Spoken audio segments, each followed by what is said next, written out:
Hi guys, welcome back to my channel. Today I'm going to show you how you can fix fail to load X game runtime DLL error code 126 when you try to play Dirt or maybe other games.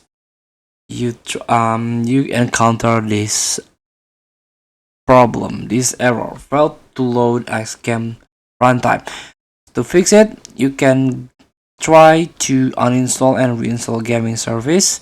You can try to open Windows PowerShell. You can right click and then, or you can search manually PowerShell.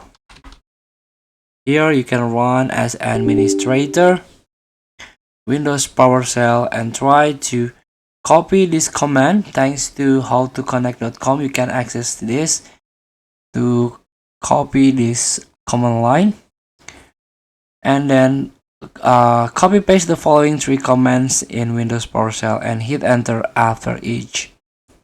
So this is uninstall and reinstall gaming service and try to rerun the game. And don't forget to restart the system for Survey. It should work 100%. So, but if when you open the game this not work, try to update app from the Microsoft Store or try to repair and reset gaming service. You can click start, go to the settings, navigate to the app, install apps and search the gaming service. Feel free to try. Thank you for watching. Don't forget to comment, like and subscribe and also hit the next button below. See you in the